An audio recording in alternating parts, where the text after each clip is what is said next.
जय हिंद मित्रांनो, एक्झाम जागर या एज्युकेशन यूट्यूब प्लॅटफॉर्मवर तुम्हा सर्वांचं पुन्हा एकदा स्वागत आहे.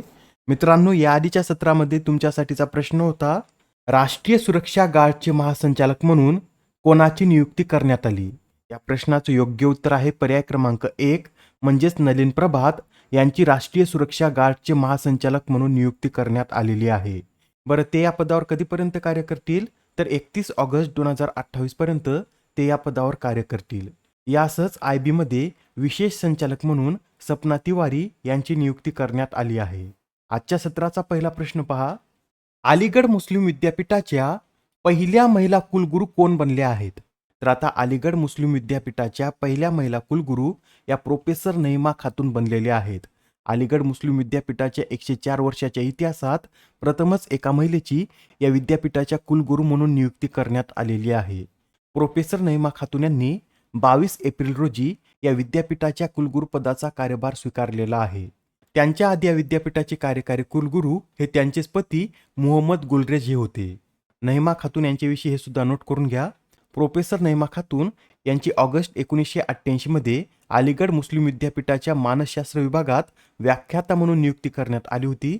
त्यानंतर 1998 पासून त्या सहयोगी प्राध्यापक तर 2006 पासून प्राध्यापक झाल्या होत्या.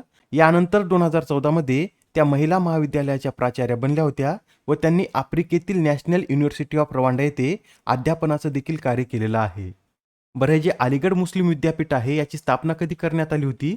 तर 1875 मध्ये सर सय्यद अहमद यांनी अलीगडमध्ये मोहम्मदन अँग्लो ओरिएंटल कॉलेजची स्थापना केली होती व याच कॉलेजचे पुढे 1920 मध्ये अलीगढ मुस्लिम विद्यापीठात रूपांतर करण्यात आलेलं आहे.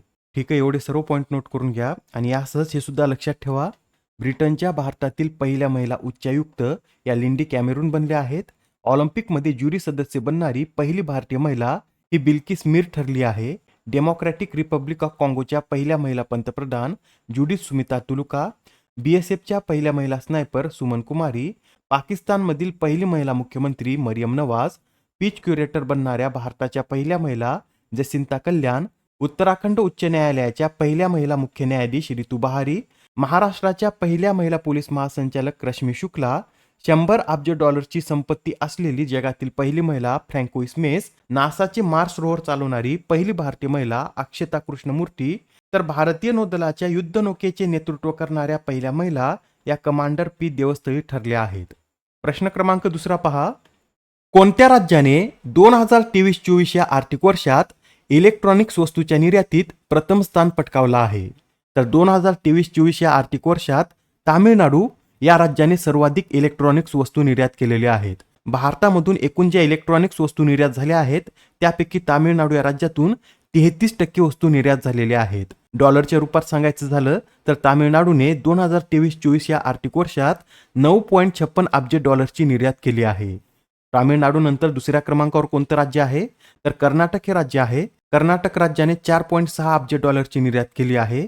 त्यानंतर तिसऱ्या क्रमांकावर उत्तर प्रदेश, चौथ्यावर आपलं महाराष्ट्र, तर 5वा क्रमांक हा गुजरात राज्यानं पटकावला आहे. बरं, आपल्या महाराष्ट्राने किती अब्ज डॉलरच्या इलेक्ट्रॉनिक वस्तूंची निर्यात केली? तर आपल्या महाराष्ट्राने 3 अब्ज डॉलर्सच्या इलेक्ट्रॉनिक वस्तूंची निर्यात केली आहे. यावरच आधारित अजून एक प्रश्न पहा. आर्थिक वर्ष 2023-24 मध्ये निर्यातीच्या बाबतीत कोणते राज्य अव्वलस्थानी आहे? तर आता आर्थिक वर्ष 2023-24 मध्ये गुजरात या राज्याने सर्वाधिक निर्यात केलेली आहे. गुजरात राज्याने या आर्थिक वर्षात एकूण 134.4 अब्ज डॉलर्सची निर्यात केलेली आहे व गुजरात नंतर दुसऱ्या क्रमांकावर आपलं महाराष्ट्र राज्य आहे. महाराष्ट्राने एकूण 67.2 अब्ज डॉलर्सची निर्यात केली, तर तिसरा क्रमांक हा तामिळनाडू राज्यानं पटकावलेला आहे. तामिळनाडू राज्याने एकूण 43.55 अब्ज डॉलर्सची निर्यात केलेली आहे. मित्रांनो, आपल्याला भारताच्या संरक्षण निर्यातीत सुद्धा वाढ पाहण्यास मिळत आहे. 2023-24 या वर्षात भारताने एकूण 21,083 कोटी रुपयांच्या संरक्षण साहित्याची निर्यात केली आहे. बरं, यामध्ये खाजगी क्षेत्राचं योगदान किती होतं? तर संरक्षण निर्यातीमध्ये खाजगी क्षेत्राचं योगदान 60%, तर सार्वजनिक क्षेत्राचं योगदान हे 40% इतकं आहे. महत्वाचे पॉईंट आहेत, लक्षात ठेवा. खाजगी क्षेत्राचं योगदान 60%, तर सार्वजनिक क्षेत्राचं योगदान हे 40% इतकं आहे. प्रश्न क्रमांक 4. भारतामध्ये कीटकांची एक नवीन प्रजाती शोधण्यात आली असून त्या कीटकाला रिकामी जागा असे नाव देण्यात आले. मित्रांनो, आता भारतामध्ये जो नवीन कीटक सापडला आहे त्या कीटकाला मोरेश्वर असं नाव देण्यात आलेलं आहे. बरं, हा जो कीटक आहे, हा कीटक कोणी शोधला आहे? तर भारतीय शास्त्रज्ञ डॉक्टर अपर्णा कलावटे यांनी या कीटकाचा शोध लावला आहे. अपर्णा कलावटे यांच्याविषयी सांगायचं झालं तर त्या प्राणीशास्त्र सर्वेक्षण विभागाच्या पश्चिम प्रादेशिक केंद्रात कार्यरत आहेत आणि त्या ट्रॉगिट कीटकांवर काम करणाऱ्या भारतातील पहिल्या शास्त्रज्ञ आहेत. आता हा प्रश्न पहा, यात काय विचारला आहे, तर पहिल्या आंतरराष्ट्रीय इंद्रधनुष्य पर्यटन परिषदेचं आयोजन कोणत्या देशात करण्यात आले? या प्रश्नाचं योग्य उत्तर आहे पर्याय क्रमांक 3, म्हणजेच पहिल्या आंतरराष्ट्रीय इंद्रधनुष्य पर्यटन परिषदेचं आयोजन हे नेपाळ या देशामध्ये करण्यात आलं आहे. बरं, या परिषदेचा उद्देश काय होता? तर दक्षिण आशियातील लैंगिक अल्पसंख्याक समुदायासाठी नेपाळला सुरक्षित आणि आदरणीय ठिकाण म्हणून प्रोत्साहन देणे हा या परिषदेमागचा उद्देश होता. इथे नेपाळचा उल्लेख आला आहे, तर नेपाळविषयी हे सुद्धा लक्षात ठेवा. भारत आणि नेपाळ या दोन्ही देशामध्ये एकूण 1751 किलोमीटरची सीमा संलग्न आहे आणि नेपाळ या देशाशी भारतातील उत्तराखंड, उत्तर प्रदेश, बिहार, पश्चिम बंगाल आणि सिक्कीम या 5 राज्यांच्या सीमा संलग्न आहेत. प्रश्न क्रमांक 6, यूएनच्या अन्न आणि कृषी संघटनेकडून जागतिक वृक्षनगरी पुरस्काराने कोणत्या शहराला सन्मानित करण्यात आले? तर आता यूएनच्या अन्न आणि कृषी संघटनेकडून जागतिक वृक्षनगरी या पुरस्काराने आपल्या मुंबई या शहराला सन्मानित करण्यात आलेला आहे. मित्रांनो, मुंबई या शहराने सलग 3ऱ्यांदा हा पुरस्कार पटकावलेला आहे. बरं, हा पुरस्कार कोणत्या शहरांना देण्यात येतो? तर पर्यावरणाच्या संरक्षणासाठी नाविन्यपूर्ण प्रयोग राबवणाऱ्या शहरांना हा पुरस्कार देण्यात येतो. यूएनच्या अन्न आणि कृषी संघटनेविषयी हे सुद्धा नोट करून घ्या. यालाच इंग्लिशमध्ये फूड अँड ॲग्रिकल्चर ऑर्गनायझेशन असं म्हणतात. याची स्थापना 16 ऑक्टोबर 1945 मध्ये करण्यात आली होती. याचं मुख्यालय इटलीमधील रोम येथे असून सध्या याचे महासंचालक क्यू डोंगू हे आहेत. प्रश्न क्रमांक 7, ATP बार्सिलोना ओपन 2024 टेनिस स्पर्धेच्या पुरुष एकेरीचं विजेतेपद कोणी पटकावले? तर आता ATP बार्सिलोना ओपन स्पर्धेचं विजेतेपद हे कॅप्सर रूड यांनी पटकावलेलं आहे. कॅप्सर रूड हे कोणत्या देशाचे खेळाडू आहेत? तर ते नॉर्वे या देशाचे खेळाडू असून त्यांनी अंतिम सामन्यात ग्रीसच्या स्टेपानोस सिसिपास यांना हरून या स्पर्धेचं विजेतेपद पटकावलेलं आहे. याबरोबरच WTA स्टेटगार्ड ओपन टेनिस स्पर्धेचं विजेतेपद हे कझाकिस्तानच्या एलेना रायबाकिना यांनी पटकावलं आहे. प्रश्न क्रमांक 8, अलीकडेच चर्चेत आलेल्या अँड इंटरगेशन ऑफ चॉईसेस या पुस्तकाच्या लेखिका कोण आहेत?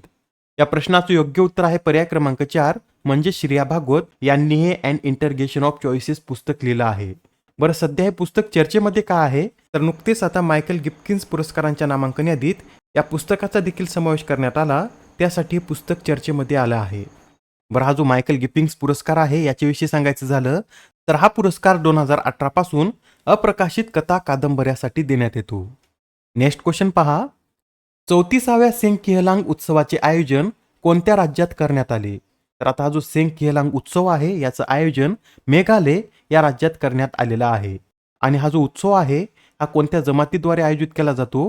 तर खासी या जमातीद्वारे हा सेंग किहलांग उत्सव आयोजित केला जातो. आजच्या सत्रामधील शेवटचा प्रश्न पहा, दरवर्षी राष्ट्रीय पंचायत राज दिन कधी साजरा केला जातो? तर हा जो राष्ट्रीय पंचायत राज दिन आहे हा दरवर्षी 24 एप्रिल रोजी साजरा केला जातो. बरं, हा दिवस 24 एप्रिल रोजीच का साजरा करण्यात येतो? तर 73वी घटना दुरुस्ती 24 एप्रिल 1993 पासून लागू करण्यात आली होती व या घटना दुरुस्तीच्या अंमलबजावणीच्या स्मरणार्थ दरवर्षी हा दिवस 24 एप्रिल रोजी साजरा केला जातो. बरं, प्रथम हा दिवस कधी साजरा करण्यात आला होता? तर 2010 मध्ये पहिल्यांदा हा दिवस साजरा करण्यात आला होता. बरं, तुम्हाला माहित आहे का पंचायत राज व्यवस्था लागू करणारे भारतातील पहिलं राज्य कोणतं आहे? तर राजस्थान हे पंचायत राज व्यवस्था लागू करणारे भारतातील पहिलं राज्य आहे. याबरोबरच हे सुद्धा नोट करून घ्या, 23 एप्रिल रोजी जागतिक पुस्तक आणि कॉपीराईट दिन साजरा करण्यात आला असून याची थीम काय होती? तर रीड युअर वे अशी या दिवसाची थीम होती.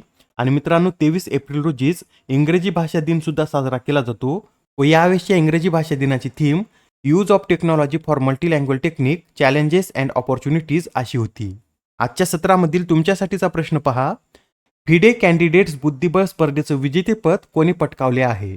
आता या प्रश्नाचं उत्तर कमेंटमध्ये देण्याचा प्रयत्न करा. उत्तर चुकलं तरी काय हरकत नाही, कारण ज्यावेळेस तुम्हाला या प्रश्नाचं योग्य उत्तर माहित होतं त्यावेळेस हा प्रश्न तुमच्या दीर्घकाळापर्यंत लक्षात राहतो. तर आता पुढच्या सत्रामध्ये पुन्हा भेटूया. धन्यवाद.